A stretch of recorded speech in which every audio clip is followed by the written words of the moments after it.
Debout Congolais, unis par le sort, unis dans l'effort pour l'indépendance. Nous devons ensemble avoir conscience que nul autre que nous-mêmes ne viendra sauver notre nation et que cela exige de chacun de nous une mobilisation tous azimuts.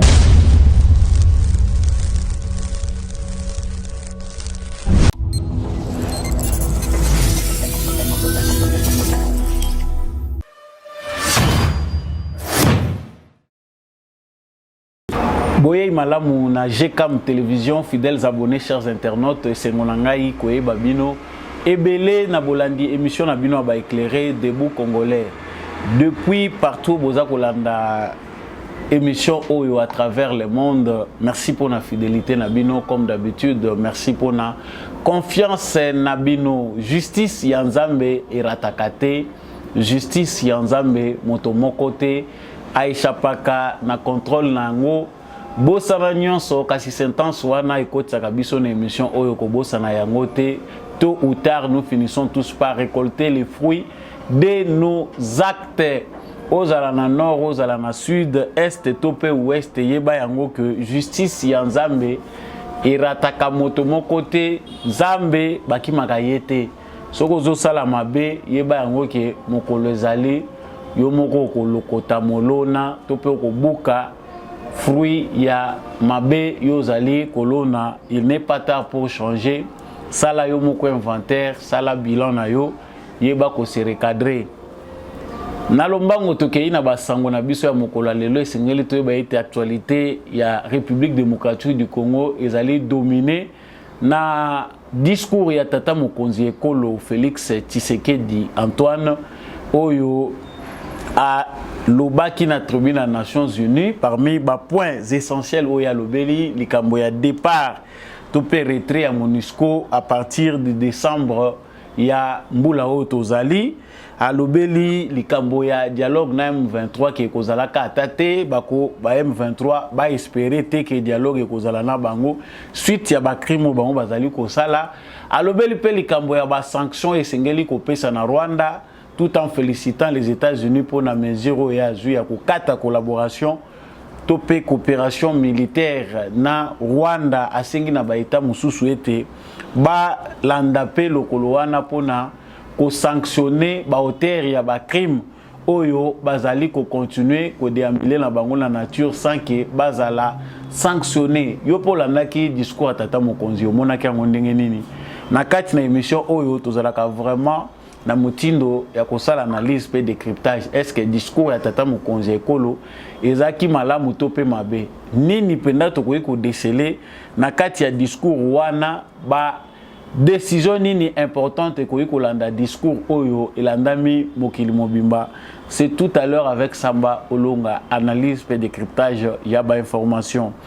Sangwami balé sengeli to ba été parmi ba matière retenue na session parlementaire oyo uti ko banda figure aussi likambo ya proposition loi modifiant et complétant la loi numéro 04/024 du 12 novembre 2004 relative à la nationalité congolaise, proposition de Ntingi Pouloulou initiée par Noël Tchani, dit loi des pères et des mères. Denga bobenga ngai des pères et des mères, sengeli to ba aligné ngo na matière. Est-ce que congolais azali concerné na likambo oyo? Toko baklobela pe toujours concernant makambo itali constitution ya mboka na biso. Honorable député Paul Tshilumbu ya lobby en tout cas il faut to kata likambo etali limite pour na ba mandat présidentiel et sengeli tata mokonzi ekolo akamba mboka sans pression surtout na contexte oyo ya République démocratique du Congo toyebi ke mboka ici ekufaki sur tout le plan eza vraiment malamu te ke to landela likambo etali ba mandat.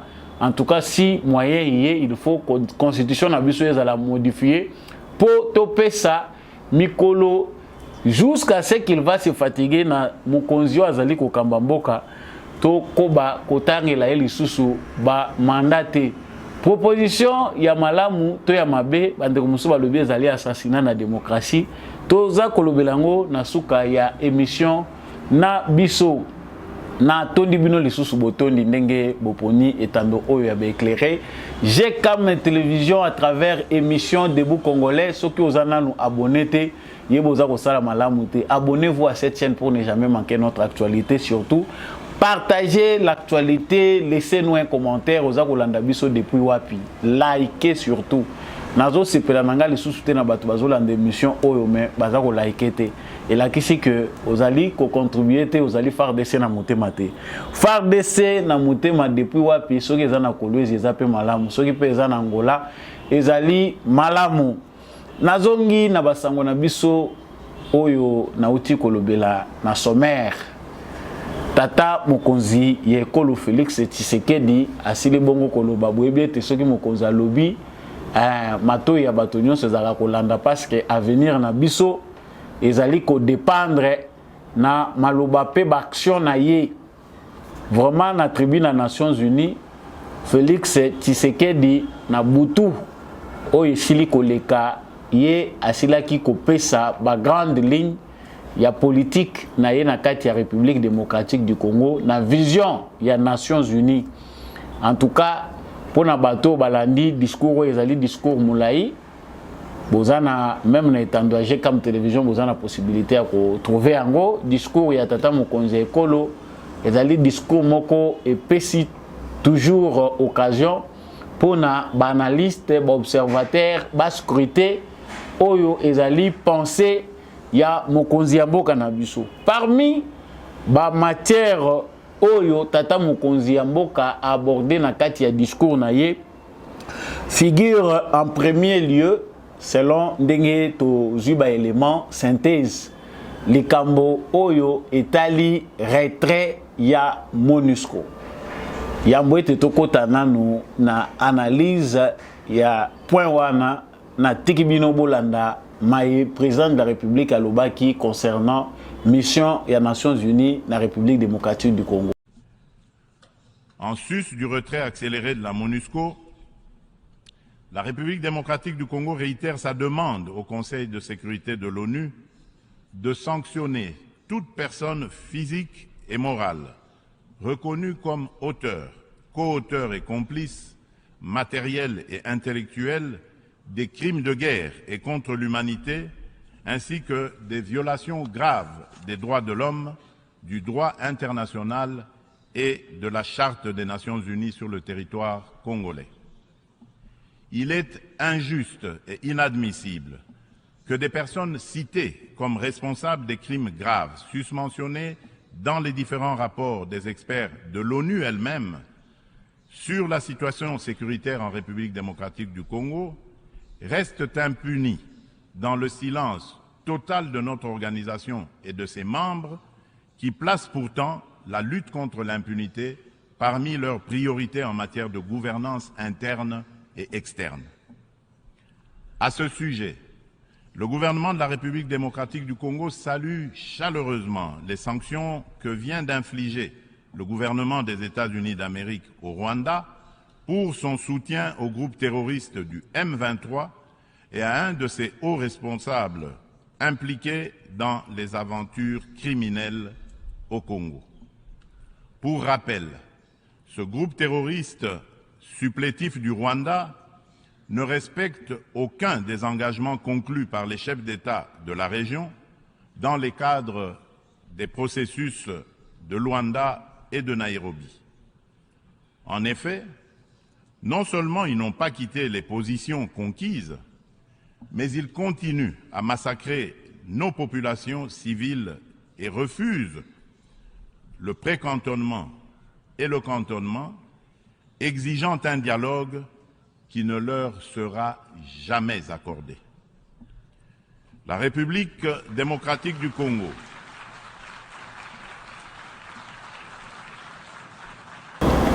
voilà ndenge bouti kolanda yango wana ezali pensée ya président de la République wana ezali makanisi na ye oyo ye azali ko proposer par rapport à mission des Nations Unies na Congo.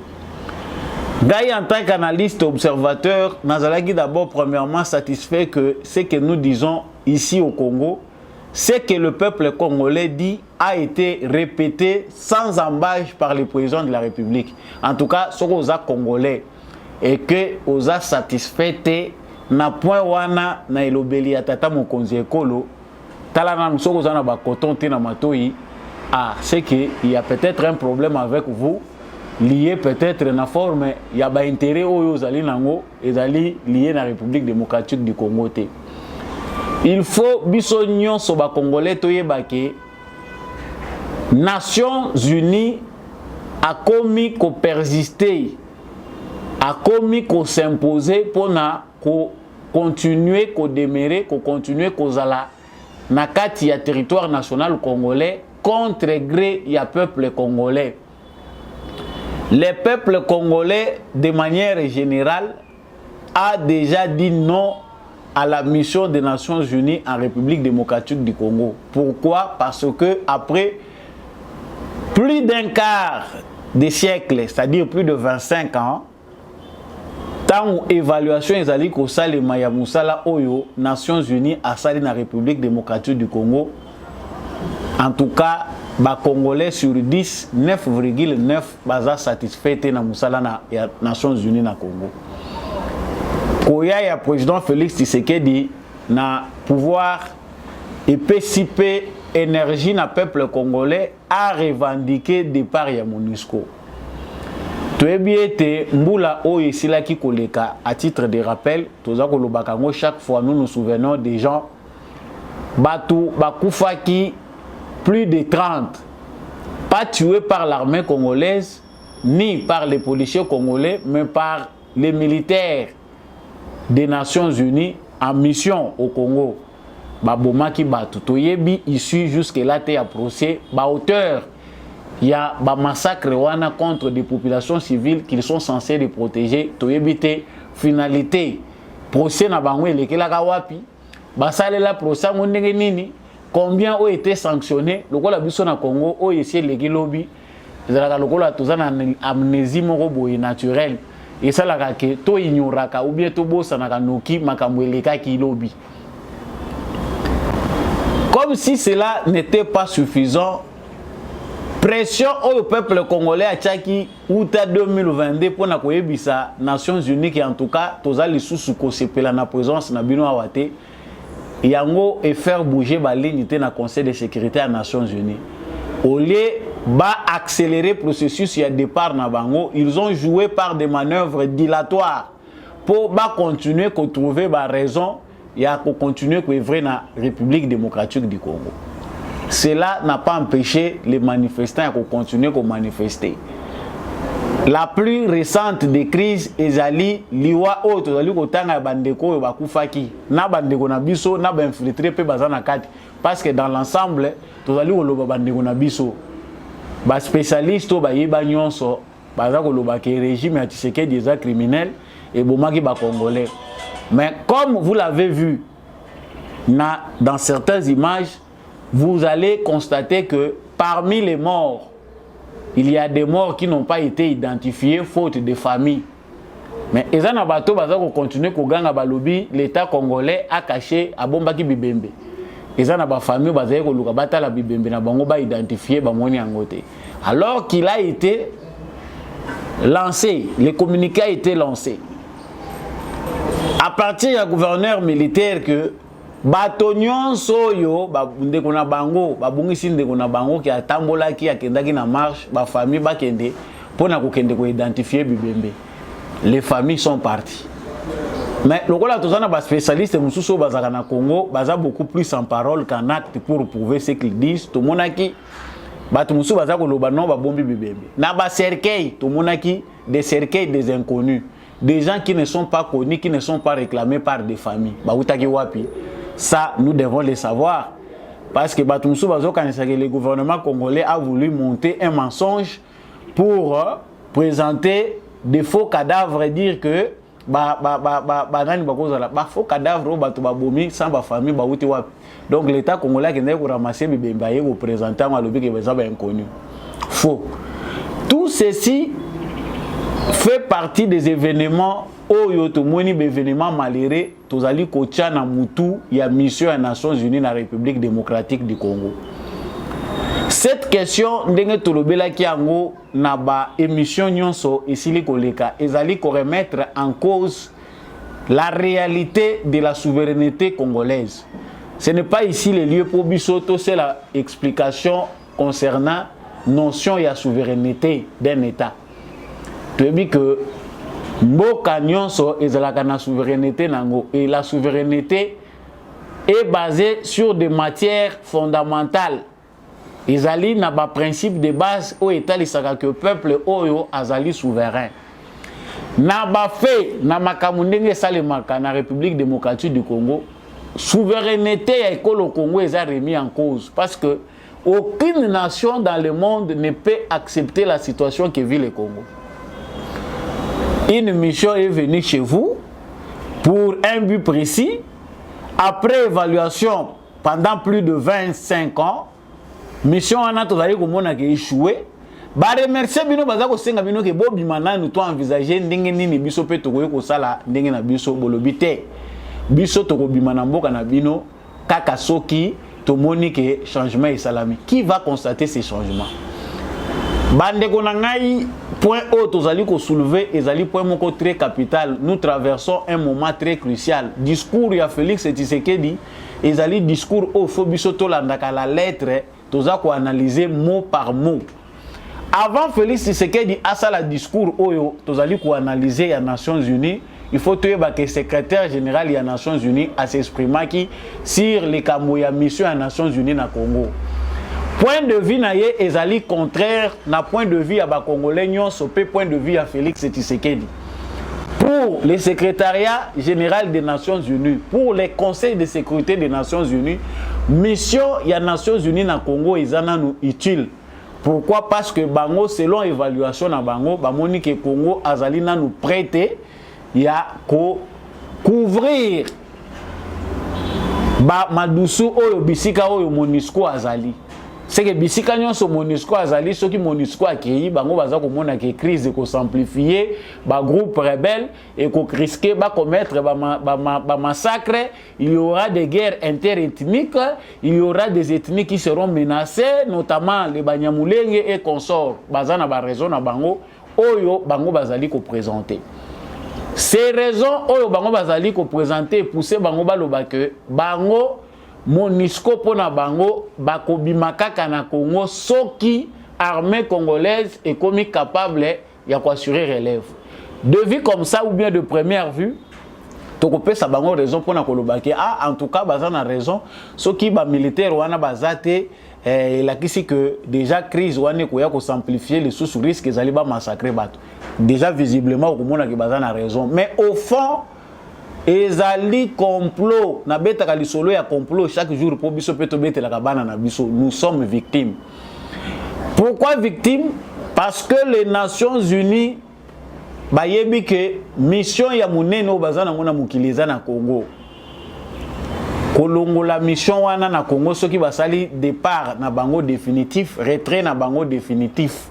Et que ils auront des milliers de chômeurs. Système des Nations Unies et kozanga nanu premièrement ici ka ya kotia batwana kotinda bango. Pays nini oyo et kosenga ke bango bakende. Mboka moko ezate na mukili bako sabinote ba rapport bango bazali koloba nyonso bazali koloba ezali subjectif ezali réalité. Eza objectif té. La réalité dans le monde fait état que Nations Unies ezali organisation moko criminelle, ezali organisation moko ezako zanga crédibilité et tikali kaka de non na ba assemblée bazako kende. La mafia a pris le dessus sur cette organisation qui avait vocation ya komema paix na sécurité na mokili. Et la mafia là ne va voir que ba intérêt na bango. Le reste c'est un travail de fonctionnaire. Antonio Guterres ne fera que parler à cause de salaire et puis mandat n'est aussi la kokende. Point barre. Aucun pays dans le monde, un pays sérieux, je dis, ne va souhaiter que MONUSCO ONU pardon, à intervenir dans Mboka na bango. Parce que na bango le soutien. Na bango bazali bazo bien na bango. Précisément beaucoup en Afrique. Bazako linga bango le soutien. Tozali kokende na phase moko ezako sala que Nations Unies bayebi que soki ba opération na bango militaire eza les sous ici comme côté na mokili organisation wana ezokende na kokufa et dans la majorité c'est une organisation qui sert d'armes aux puissants pour pas continuer qu'on y a tabac faible. Les faibles qui sont dans cette organisation là ne bénéficient pas, y compris la RDC que nous sommes. Yango Félix Tshisekedi aye na discours na yendenge bouti kolanda awa. Et il est bien clair. Moi, j'ai essayé de déceler la plus grande ligne. Il y a pensé à Félix Tshisekedi concernant les Kamboya retrait, il y a MONUSCO, et zali affirmation de souveraineté à peuple congolais.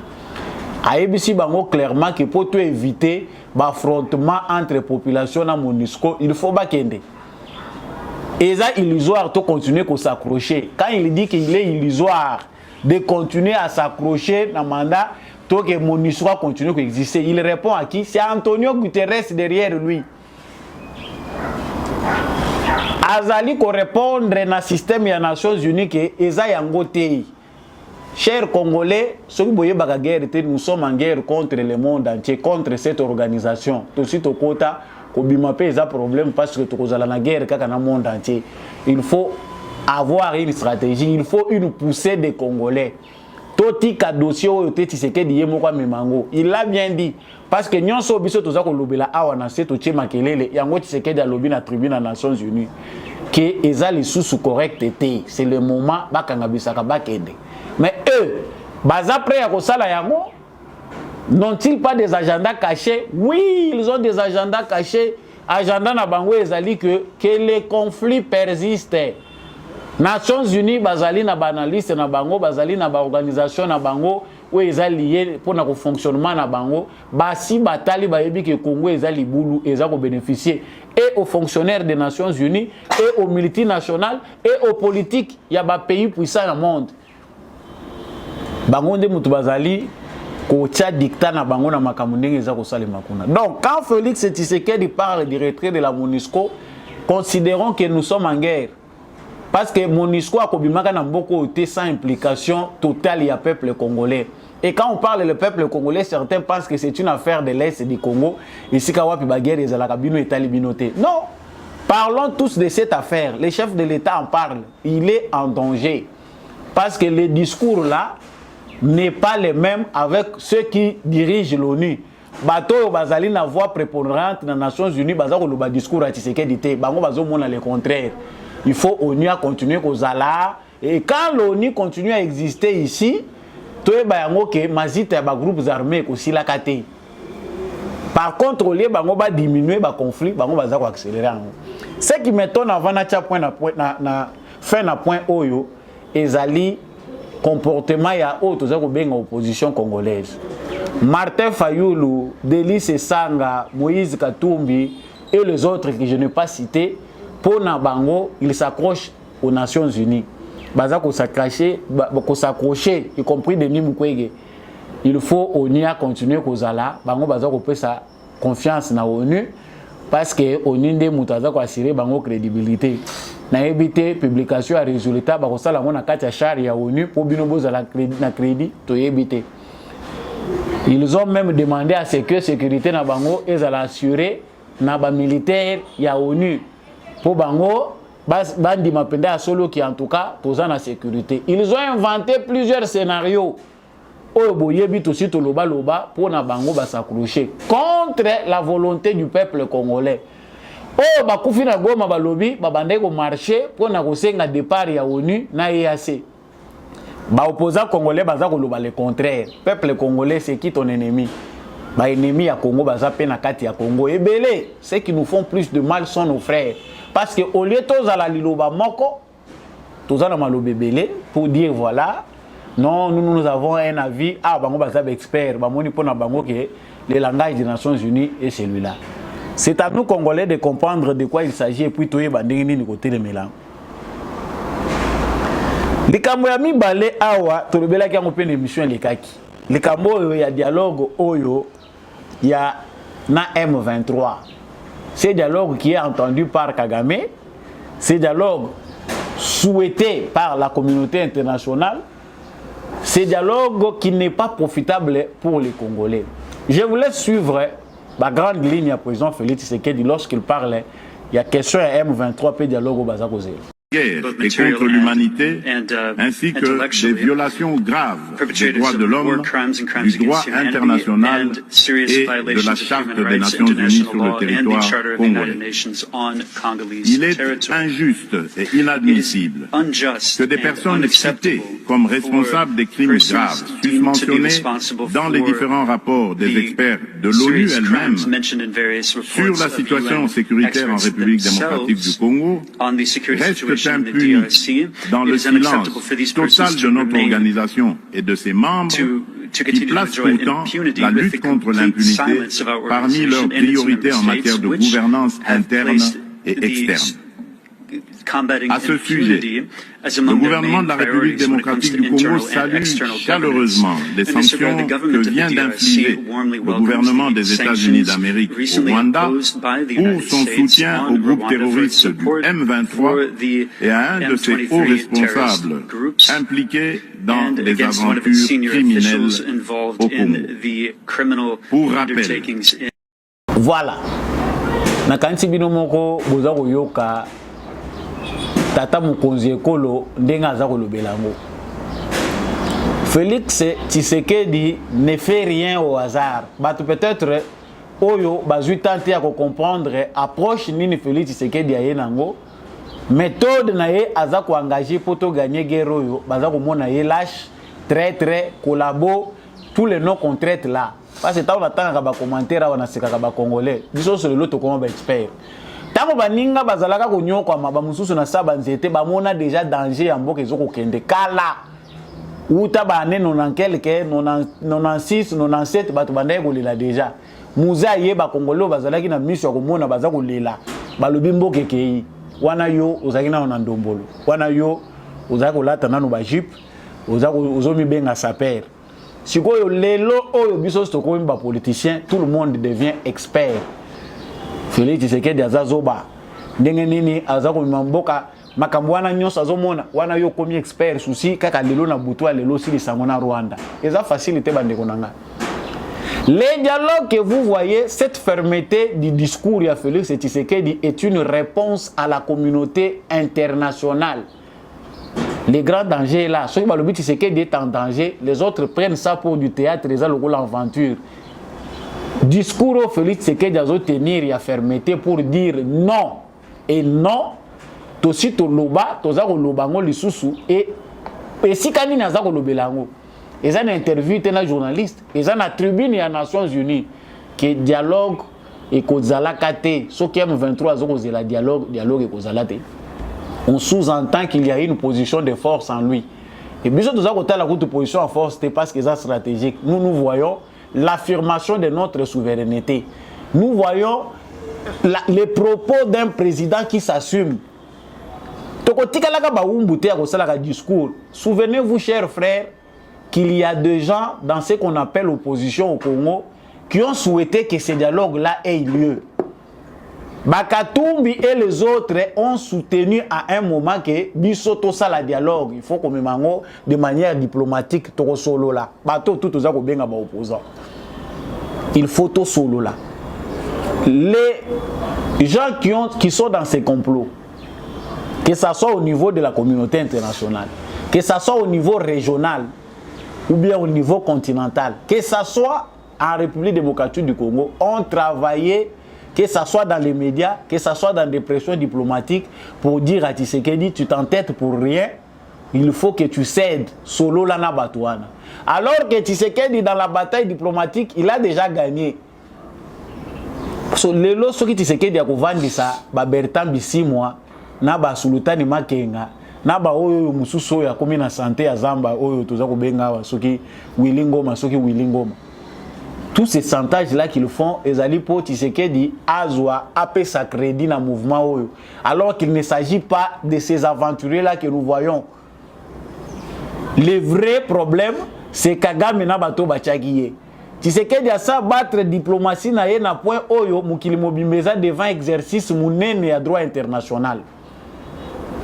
Lorsqu'il s'agissait de faire pression à Paul Kagame pour qu'il retire ses troupes de la RDC, Tomonaki, Moutoumon côté à M23, les seuls représentants, il y a M23, lorsque Tshisekedi na Kagame Bakutanaki devant Lorenzo, président Angola, c'était Kagame qui a représenté les M23.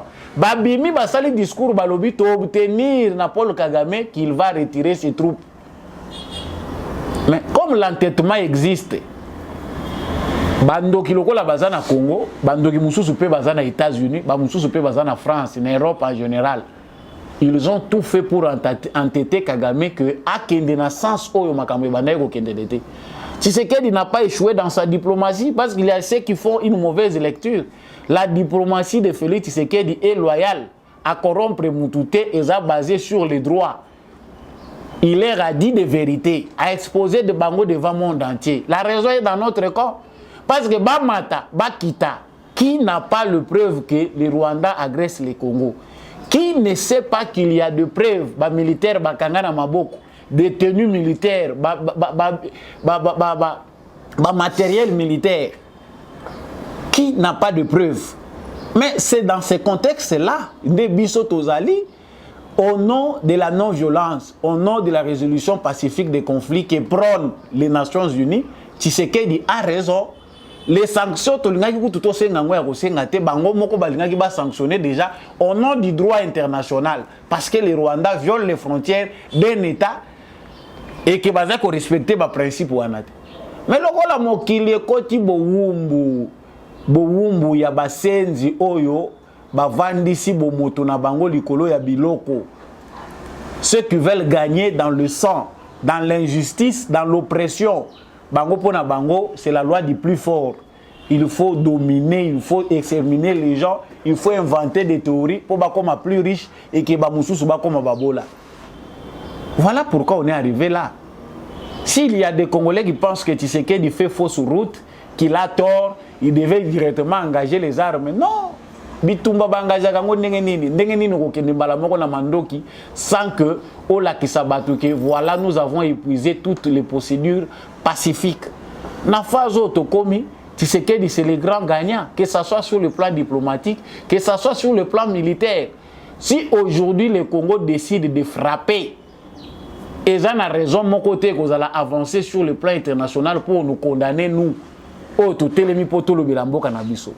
Donc, se basant sur cette affaire, Félix Tshisekedi ne fait qu'affirmer sa position, réaffirmer sa position pour dire non, il n'y a pas de dialogue avec des étrangers. Et Kagame, lui qui pense que non, ce sont des citoyens, ce sont des Congolais. Pour Nanini, M23 a un cantonnement. M23 a un cantonnement parce que ce sont des Rwandais. Basi ba piège qui bango piège simbi boza olukabisika le processus de Nairobi veut que les M23 se cantonnent bako seli Congo makambu balobi ke Congo aza ko linga ko bongisela bango esika te basi ba bongisi esika il y a un mois passé bakenda kate. Pourquoi? Parce que ba figure bato nyonso baza kuna tant to kotuna bango bo utaki na ba village nini to ko identifier bango parce que nous aurons nos responsables, les chefs coutumiers, les secteur, on aura toute une équipe de gens chargés à identifier les M23. C'est la honte d'être devant un fait accompli qui pousse Kagame à faire une diplomatie de diversion. Accueillir pour mobiliser Batouana pour créer diversion, il y a créer c'est-à-dire créer silence, moi ils ont la raison d'être dans. L'idée de départ est que tous les gens mettre fin à un mouvement rebelle. EAC, ce qui est Nations Unies, EAC, États-Unis, EAC, c'est le monde entier qui nous a convaincus que voilà le processus qui va amener la paix. Le mouvement rebelle, ceux qui vont obéir au processus où il y a paix, il faut frapper. Pourquoi ils ne frappent pas? C'est parce que dans les complots, la plupart de tous ces dirigeants-là, où Bazali Kobeta Tolokuna, Bazali na kati ya thèse ya complot. Tellement, miel les as tellement na soukali makasi, que un moment, soko za loko soko bosa na ndenge nini kosala po banzo iba swate. Chers frères congolais, nous devons soutenir Félix Tshisekedi. La compréhension n'est pas donné à tout le monde. Et c'est tellement compliqué que ceux qui ont bandaka nango uta côté uta kité ou comprendre peut-être comme wapi. Ceux qui ont pe na katikati ou kanisi ko comme expert ou comprendre kakati. Yango batu mususu baza ko kwea na piège ennemi.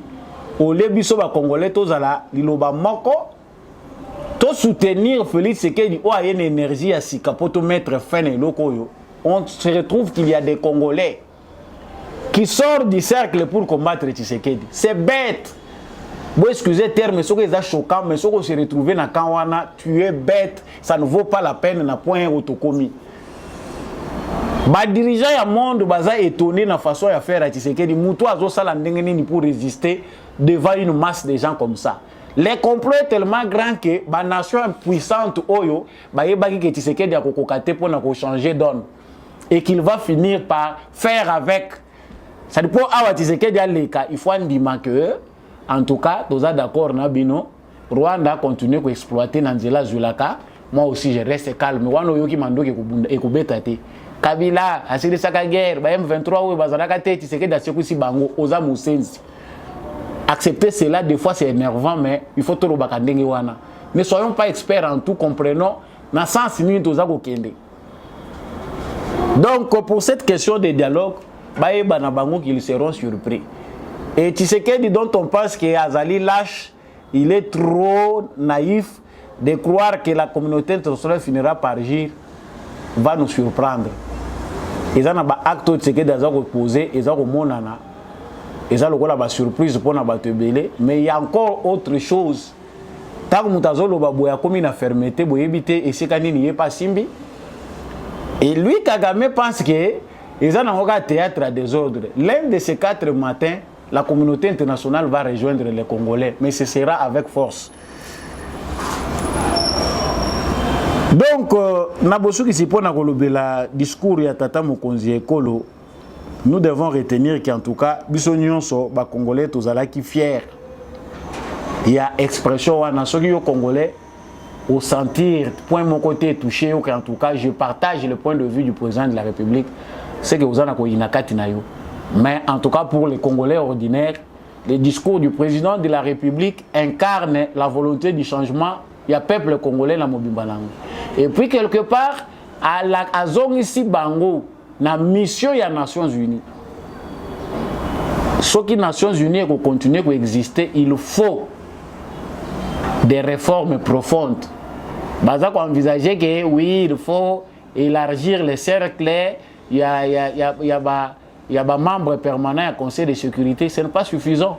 Parce qu'ils peuvent encore nous monter une aventure. Il y a des marionnettes, des Macky Sall, non, voilà, l'Afrique est représentée au Conseil de sécurité des Nations Unies. C'est ce qu'on peut encore voir là-bas. Alors qu'ils ne vont rien changer. Et que nous aussi, Africains, pensons que nous allons obtenir comme ça facilement parce que nous crions non.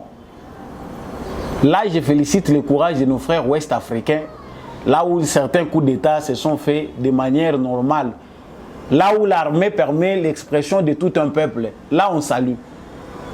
Ceux qui sont debout, on les salue. Ceux qui sont encore assis comme en Afrique centrale, ça fait mal. Parce que là, nous aurons toujours de mauvaises surprises.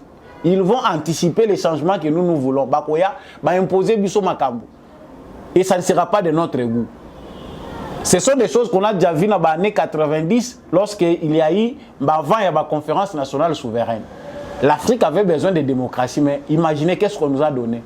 Aujourd'hui, tout le monde sait faire la lecture, comprendre que la place à gâteau, ça réveillons-nous enfin. Tous ceux qui sont na sango et likambo ya loi de père et de mère. Si vous avez limbi, si vous avez tout limbi. Aligné, non aligné. Pour cette fois-ci, parmi les matières retenues pour la session parlementaire qui vient à l'Assemblée nationale, loi ya tingi pululu na Noël Tchani, proposition à Moubeko wana, bazali ko aligné en ezali proposition de loi modifiant et complétant la loi numéro 04/024 du 12 novembre 2004 relative à la nationalité congolaise. Excusez. Donc loi oyo et ningisi mokili mobimba. Peut-être pour nous Congolais, comme nous prenons tout avec humour, to kotisha ngona sens ya humour, to za komona ngolo rola eloko muke, mais quelque part ils appellent test de te comprendre mokili ezo mona biso ndenge nini. Pour une loi, pour une modification, parce que cette loi existait. Bakendaka ko longolango tango bakendaka na Sun City pour ba favoriser mutu na bango. Après ça t'a laté. Mais cette loi existe dans toutes les constitutions presque du monde. Ba mususu kutu bakenda tina ba kokololo ba kolanda yoti même ba grands-parents na yo faut bazala la nationalité wana. Mais biso to suki kaka de manière superficielle ba lobiga ke pour comme président na Congo il faut aux ala des pères et des mères congolais bazala ba originaire et botingambu États-Unis, Europe, non, tout ça boya tendance nyonso ezali forme nyonso ya manipulation ezali na tendance à écarter certains candidats. Qui aux États-Unis soko botama na sol américain te ata aux américains d'origine okokoma président te. C'est leur façon de faire là-bas. Chez nous, tous les politiciens, les France, ailleurs, ils font la politique au Congo contre la constitution congolaise, double nationalité, validé.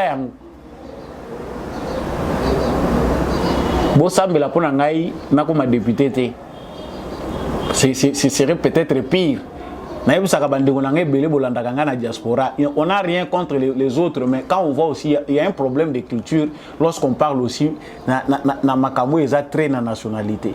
Les origines, oui. Mais que pensez-vous d'un enfant né, grandi en France, qui a tous ses deux parents congolais? Mais l'enfant a une autre culture. Il est né dans mon pépé Moussous, Makamwazu Zakuna. Culture différente. Et lorsqu'on conçoit des lois, tant que nous avons créé des lois, il faut tenir compte de tous ces aspects-là. Parce qu'on peut vous prendre un Français naturellement par rapport à l'environnement qui peut vivre. Parce que, en tout cas, ils ont matière à réfléchir, ils ont parenthèse dans Fongoli, mais nous avons réfléchir, nous sommes ensemble. Nous avons commentaire. Mais cette affaire, il y a loi Oyo, ils allaient na bénéfice kaka ya chanité. Face à la diversité, certaines personnes voient l'opportunité. Ils ont abajara ba combat mususu yozo kanisa ke yepwe bomayo mais ndoka yepwe matisa on a du nouveau suivant. Soko longi oleki étape suivante. Biso Congo, il faut toye ba yango ke toza étaté na misu ya mukili mobimba. La malédiction qu'ils veulent que Bissoto porter aussi longtemps que nous vivrons, ils allaient que tous à la locola gâteau ya moutounionso. Toutes ces nations-là, et nous n'avons pas le temps de décider sur notre propre avenir. Et à moi, tu sais qu'il y a lobby à Watan et Koki, Bisso Mokoto a destin à Bisso en main. C'est symbolique. Et c'est très significatif. Mais les Congolais, ils entendent mais ils n'écoutent pas. L'écoute, et ça, ils ont développer. Ozoyo kanayo eleki na ona matoi na yo mais quotité l'esprit na yo ozui tenter à réfléchir.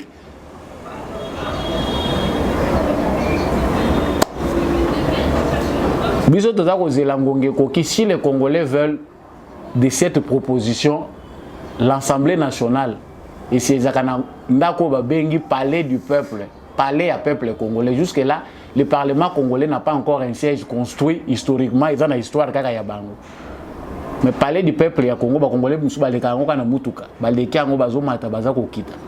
si les Congolais ont besoin de ça, que les Congolais ont dirigé Mboka Oyo, Azala Yamala, Azala Mabe, mais il faut Azala des pères et des mères congolais.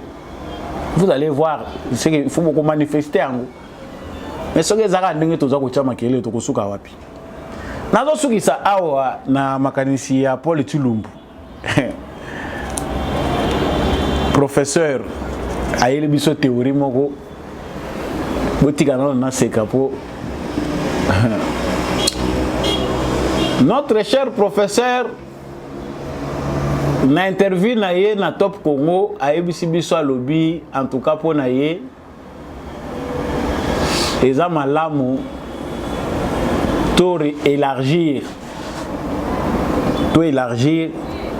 les cambo o etali ba mandat to longola limitation ya ba mandat pour na président de la République na contexte toza nango ya Félix Tshisekedi il faut lui laisser les mains libres à Tonga Congo abongisa to tangela ka ba mandat te faut to longola ngo limite ya ba mandat ezate c'est-à-dire ko sala 2 3 mandats 4 mandats pourvu que a continuer ko sala bola mwazo sala. En tout cas maloba ya Paul Tshilumbu ngai individu samba olonga naza nango d'accord à 100% en fonction ya contexte tozali en fonction ya muto yo tozui aza opportunité pour na biso pour faire décoller le Congo. En tout cas avec Félix Tshisekedi même ceux qui te payé 30 ans nous n'allons pas les regretter. Diriger un pays avec son cœur n'est pas donné à tout le monde. La nation est belle, un homme de cœur qui peut apporter des grands changements. Des hommes comme ça ne vient pas facilement dans un pays. Il y a au hasard. Ils ont la facilité. Bamboke bele bazoluka mutukaka. O akoko ya na volonté avec son cœur pour le pays à faire avancer makam. Na bamboka mususu bato ngona no babota mete bazako luka eska ko bota mana siècle ko ya ou bien ko yate.